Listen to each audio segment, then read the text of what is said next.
Hello friends, Metapod here. Today I'm going to teach you about exploring and hunting in Shepherd's Crossing Online. This is one of the most unique and interesting aspects of this game. And it gives you something to do when you're not farming, so if you've run out of AP, while you're waiting for it to come back, you can spend your EP going on explorations and hunts. There's a couple of things you're going to need before you can go on any hunt. You should have gained all of this through the tutorial, but I'm going to go over it a little bit right now. The first thing you're going to need is hunting partners. Any animal that grows up and has this red HP bar above it when it's an adult is a hunting partner. So this terrier here and this corgi here can be my hunting partners. There are other animals besides dogs too, and you can discover them through the game, and you can get special ones through events. And the other thing you're going to need is a place to explore. So let's talk about that further by opening the exploration tab right here. This is the exploration tab. This is your gateway to all the different places you can explore. Looking here at this screen, these two tabs right here will switch between regular locations that you can explore and event locations that you can explore. On this screen, this title right here at the top is the name of the ocean or sea that you are looking at, and then these flags here are all the available islands that you can go to and explore. You can hover over the islands to see their name and how much you have completed them. So I've completed these and gotten 100%, and that's why they have the golden sparkly flag, and I've only completed 20% of this island here. Down here in this left corner, you can see your current level and your current EP. EP are exploration points, and you'll spend them to do exploring. They recover every 3 minutes, just like AP. And then over here there's nothing because we've uncovered all of the islands in this ocean right now. But we can switch to different oceans by using these tabs. You'll open up new oceans by completing quests in the storyline. So let's click this button to move to another ocean. This is the second ocean that you're able to find. And you can see here that there are some empty spaces where there are no flags. This means there are islands able to be discovered there. And you can see I've already discovered 3 islands in this ocean. Now you see at the bottom we've opened up some more information. This is for discovering new islands. This symbol with a map and this number next to it shows you how many maps you have for this ocean. Right now I have 0 maps for this ocean, and then below it there's a button to search for islands in this ocean, but you need maps in order to do that. So before I explain the rest of this, I'm going to teach you how to get maps. Let's exit this screen, and then we're going to go to Julian's shop.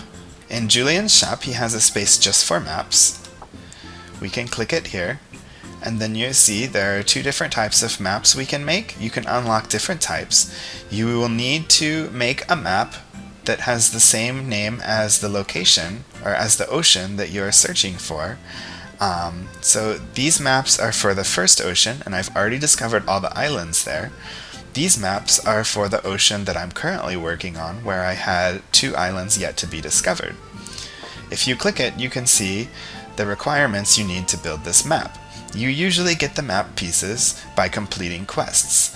These maps A and B for the Hitsujimura ocean are found by collecting bat wings and squirrel claws that you can find while searching in the beginning oceans areas. And I've collected quite a bit of them. We only need 1 of each to complete a full map, and I have 3 and 5. My guild members did donate some of these to me because I have a guild member who has completed all of the islands in that ocean already, so he doesn't need these anymore.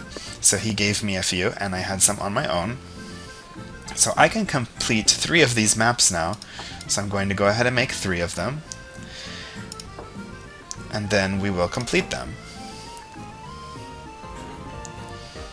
And then this just tells you that you successfully created the maps. And now if I go to my inventory, I see that I have 3 completed maps for that ocean, and I still have a couple of the map fragments, and you can use those to continue making more maps.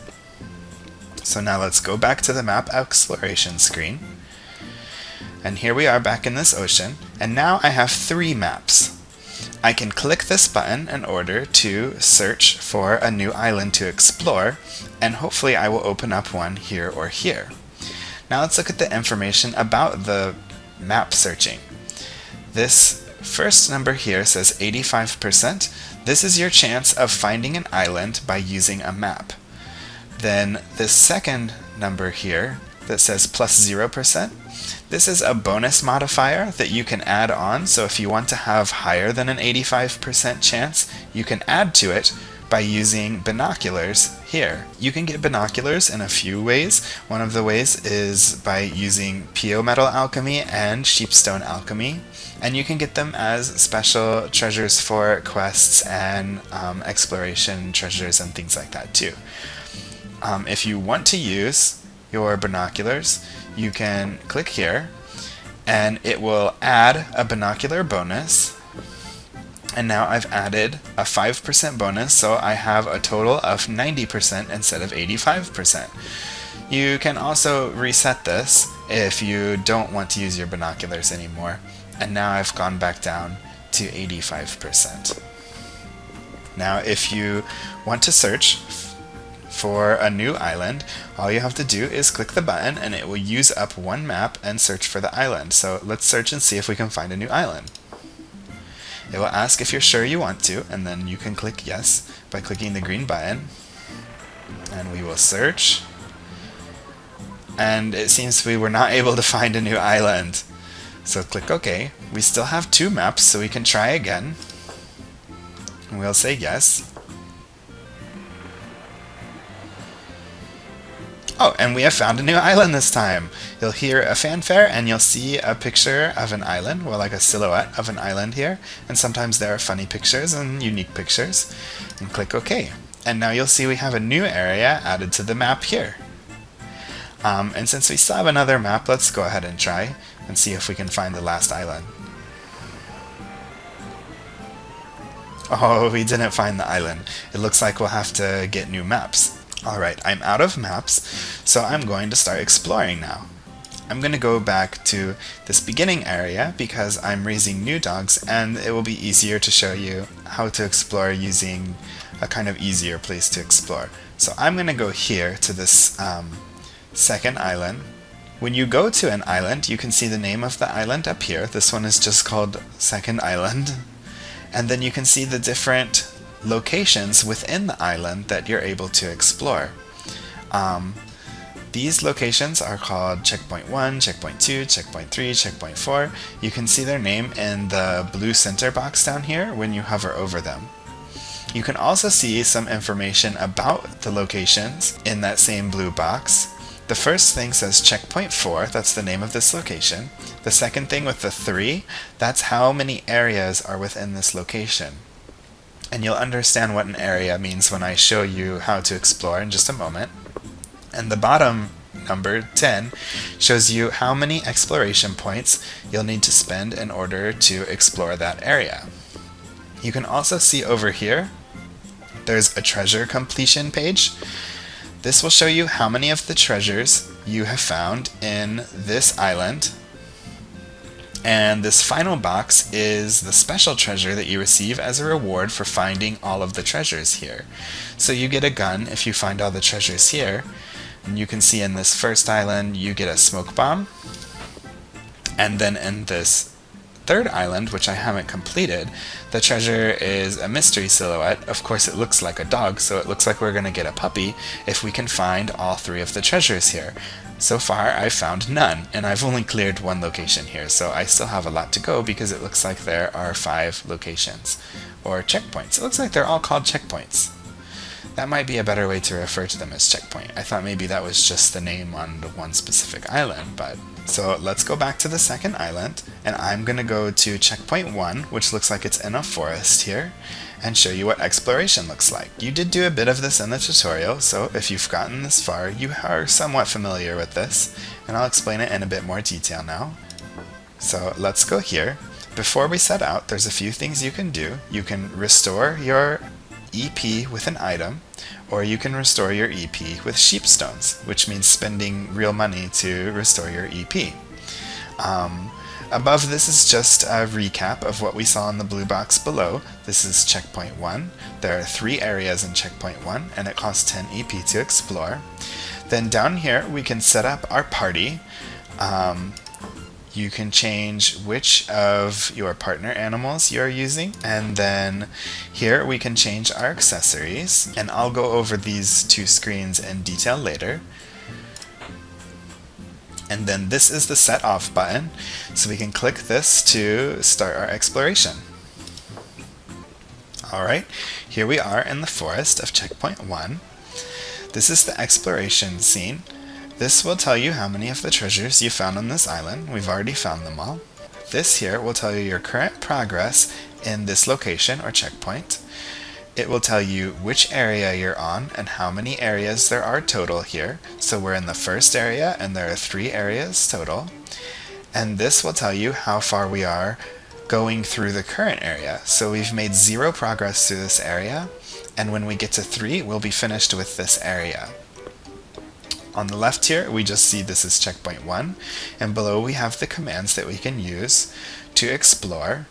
And then at the bottom down here, we have information on our partners. You can hover over a partner to see information about it, like its HP, its experience points, its attack, defense, and speed.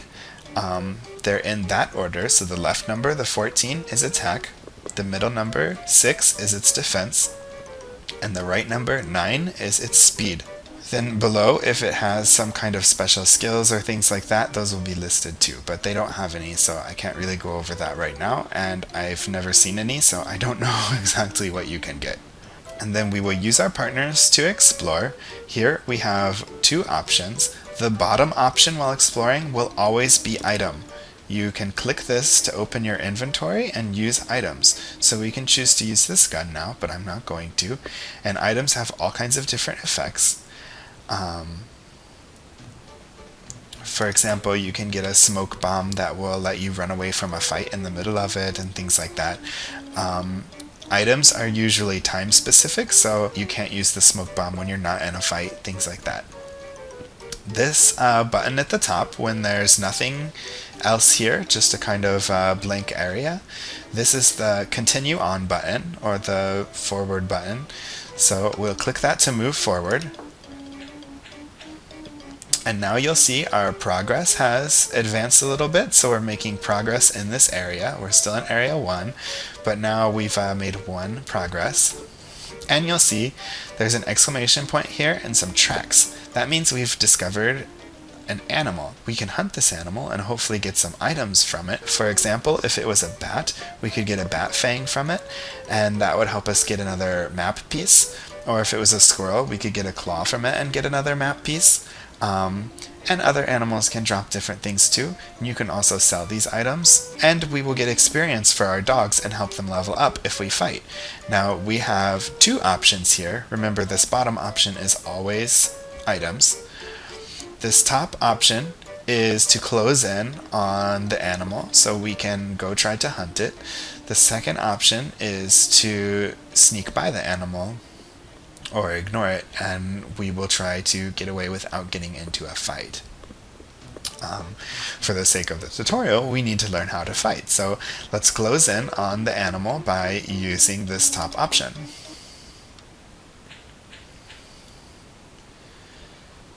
Alright, so now we've encountered the animal. It did end up being a bat. You can click on the animal in order to set it as a target, and this will cause your animals to focus specifically on that. If you do not set a target, you can click on your targeted animal in order to untarget it. Then your animals will attack randomly. Usually they'll spread out their attacks over different animals, and this usually means taking more damage yourself. So click on an animal to target. It's good to target the strongest animal because you'll want to take it out first. Now here are our battle commands. We have 4 different ones. Remember, the bottom one is always item. So if you had a smoke bomb or something, you could use that now if you wanted to run away from the bat. The top reddish colored one is auto battle. This will make it so you don't have to enter any more commands and the battle will play itself out quickly. This is good for easy battles or battles where you're not really sure what to do. The second option, or the first blue option, is to fight. You can recognize it easily because it has 2 of the same character in a row. And this will give the command to all of your partner animals to do their basic fight command. So the dogs will attack the bat if you click this button. The second button is cheer.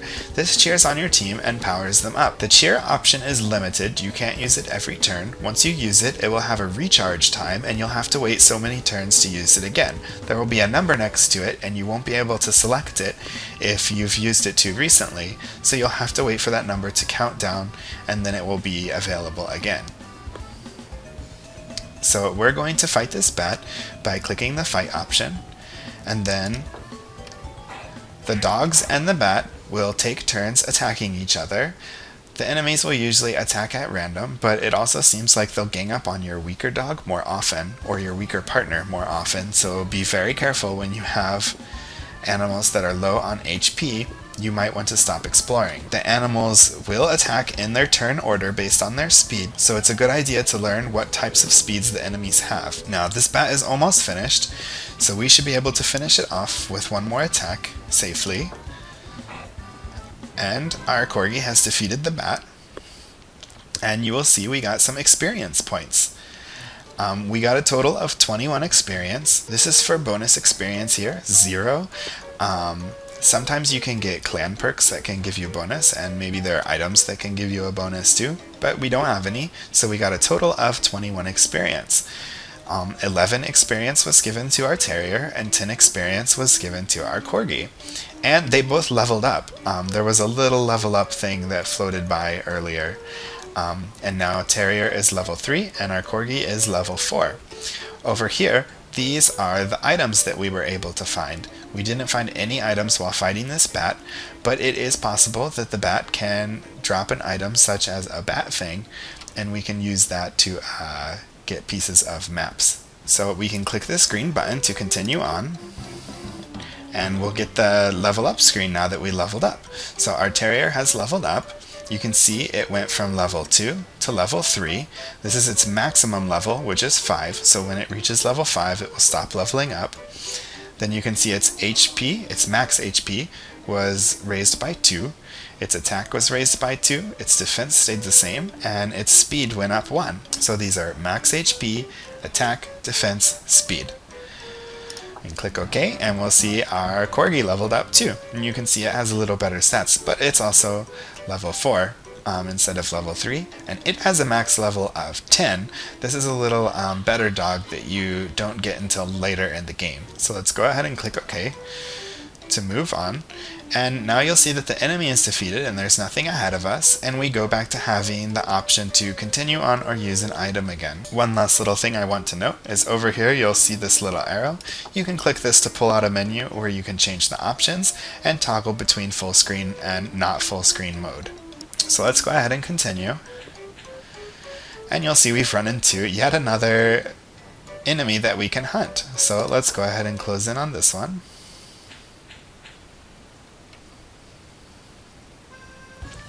And now we found this little forest hamster thing. We can attack it. And it was very easy to defeat, but we only got 9 experience total for fighting it. And you'll see we've moved. We now have 2 out of 3 progress complete in this area. So let's move on. And we've gotten to the third part. This is kind of covering up what we want to look at right now, but you'll see we got some PO medals, and I had 99 PO medals, and so now I'll have over 100, and I'll be able to do some alchemy when I'm done, so that's another good reason to go on hunts. And you'll see we've gotten to 3 of 3, and that's why we got this notification here, because we've cleared the area. When you've completely progressed through an entire area, you'll be asked if you want to continue searching in this checkpoint location. So we're only in the first area, so if we click yes, we'll move to the second area, and if we click no, we will retreat and we'll be able to go back to our farm.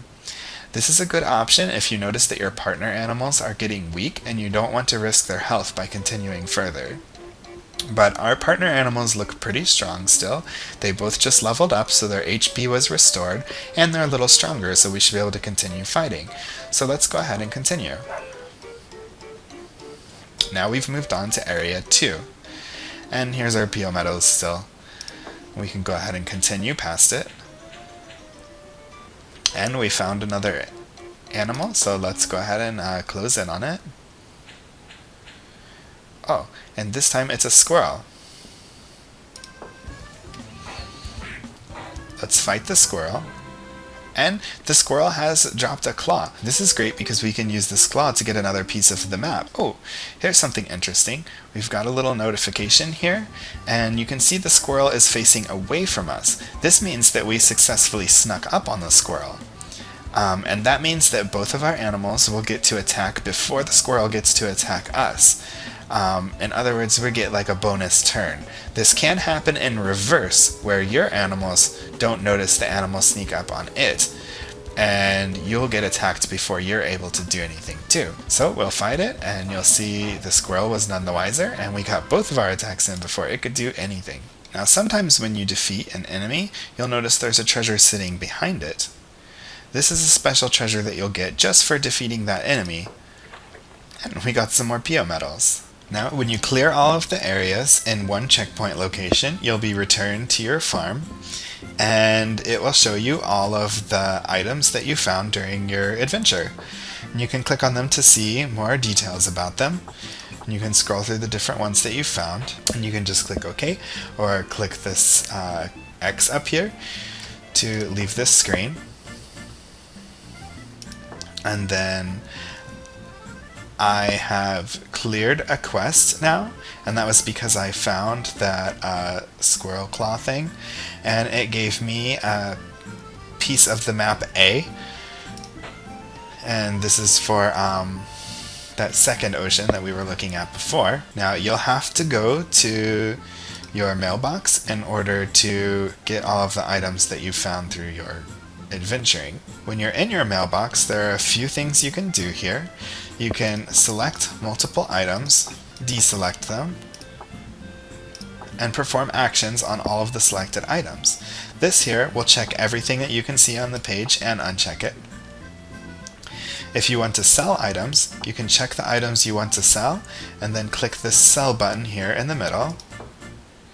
So we can sell that claw for 5 denny. It will show you all the items that you're selling, each item's individual sell price, and your total sell price at the bottom. Click here to cancel, and click here to confirm, so we can sell the claw. Next, we can send items to our storage. You can check an item you want to send to your storage, and then click this storage button. Or you can click here to send every item into your storage without having to check them. You can also click this green button, and that will send the item to your storage as well. You can also collect items that don't go to your storage, like PO medals, by clicking this button. And if for some reason you want to, you can check items and throw them directly away in the trash.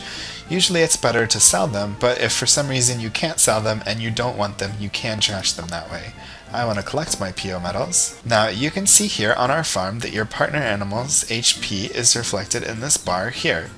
There are a few ways that you can restore this. One is by keeping them fed, and every time you move on to the next day, they will gain a little bit of HP back. Another way you can restore their HP is by clicking on them, and it will cost 1 AP to do this, but this will give your animal a little bit of extra care, and it will restore a larger amount of HP. There are also some status conditions that your animals can be inflicted with through battle or through improper care. You'll be able to tell what they are on your farm by seeing these icons floating over their head. This first one is injury. This one will be caused if you let your animal's HP drop to 0 in a battle. So if it gets beat up, it will get injured. While your animal is injured, it won't recover HP simply by eating and moving to the next day, and it cannot participate in battle. The only way to get rid of the injury is to click your animal during the day and take special care of it to boost its HP back up. Once you get its HP back up to 50% or more of its maximum HP, the injury will be removed. So you'll need to take time to care for your animals if you do let them get injured. This second here with a little ghost is trauma. If your animal becomes traumatized, it can no longer participate in the battle. It will get over its trauma simply through proper care. Just feed it and let it rest during the day. So keep moving days forward while feeding your animal, and you will get rid of the traumatization. This third status condition is forgetfulness. This is sort of like a silence on your animal. They will no longer be able to use the skills that they have learned because they don't remember how to do it. You can get rid of this also by feeding your animal, but just make sure it has enough food and passing the days. So eating each day will help you get rid of forgetfulness. The final status condition is starving. While an animal is starving, you can't take care of it by clicking on it, and it may eventually die if you continue to let it starve. To get it out of starving, just simply make sure you have enough food for it and continue to the next day. However, be very careful because during starvation the animal can die. It's better to never let it get into starvation in the first place, so always make sure you have enough food. You can see the animal husbandry guide for more information on that. Well, I think that's all I'm going to cover for right now. So I hope you have fun adventuring and exploring and hunting in Shepherd's Crossing Online. It's a really interesting and fun part of the game, and I hope this has made it easier for you to do without having to understand Japanese. So good luck out there on your hunts, and enjoy Shepherd's Crossing Online. If there are any other topics you want me to talk about, just let me know in a comment, and let me know how helpful this is, or if there's any confusion about it, or if you have any further questions about this subject as well. Metapod out!